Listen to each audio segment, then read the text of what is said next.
Fulmer, producer on Chicken Little. And I'm Mark Dindal, the director. Cut to one. Hey, this is... Cut. Hi, I'm Randy Fulmer, producer on Chicken Little. Hi, I'm Mark Dindal. You're the director. I'm the director, yes. And we're going to go around day in the life. We're going to meet all our artists and show you what they're up to. Come on, let's go.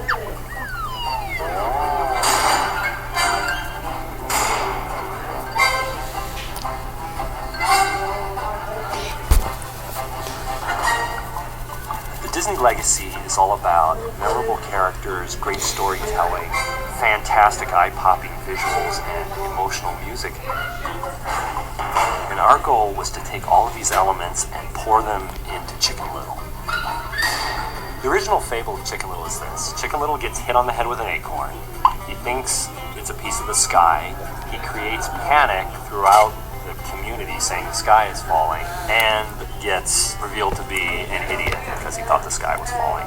We had pitched Chicken Little as a concept with a little girl character. We felt a girl is more vulnerable than a boy, more unlikely as a character to save the world. Sky can't fall. Sky can't fall. Sky can't fall. The original story of Chicken Little as a girl was a character who had this overactive imagination, and she always thought something scary was going to happen. That is not a vampire rising from his coffin.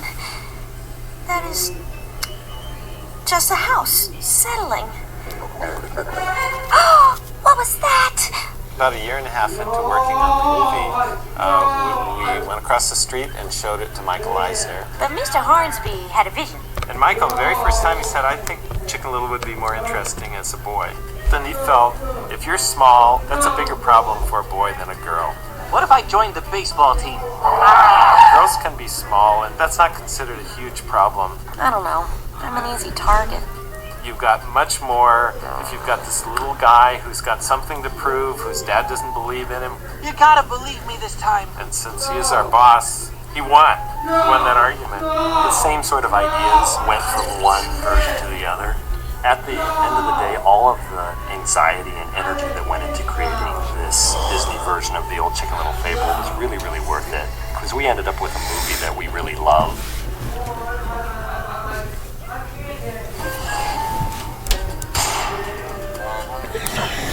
The main thing that inspired the design was just classic proportions that are cute and vulnerable, and that is a larger head, these innocent eyes. It's really baby proportions.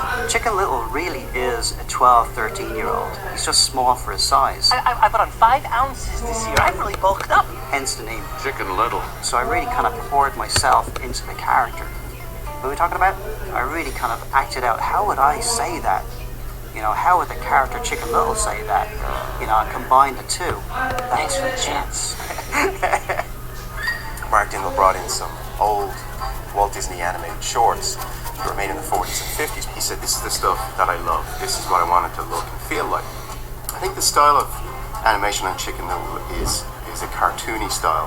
One of the things I got from looking at that was how much fun it was. When the character walks across the stage, it's done with gusto and attitude, and it's squashing and stretching, and I wanted to try and capture that in the style of animation for Chicken Little. Here we've got a whole studio of these animators that are now animating 3D animation, but we have such a heritage of 2D animation. We figured out ways to introduce drawing right back into the process, and there it is. Well, squash and stretch is an old animation, 2D animation term to get elasticity into a character drawing. There's a great example of the use of squash and stretch in the movie. Goosey grabs Chicken Little by the head, bounces him up and down, fires him like an arrow against the window. He flattens, and then he starts to flop down that window. And it's all about how squashy and stretchy the characters are. It was really important for us to keep that 2D sensibility because it's part of our legacy. I think animators, when they come to Disney, look back first.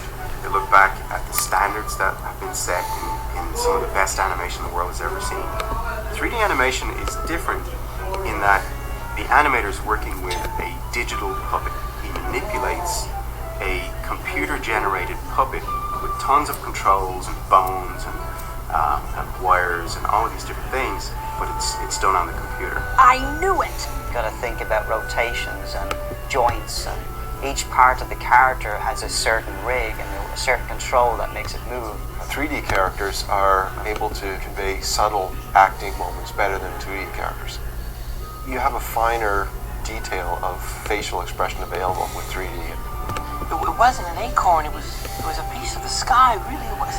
I love animating things that you didn't think that we could bring to life, like a talking chicken. There was definitely talking. That's what I get the most amount of joy from. What 3D offers us is an opportunity to make our characters that much more believable. Walt was always about using technology in the service of telling a story. And I think if Walt Disney were alive today, he would absolutely embrace this medium.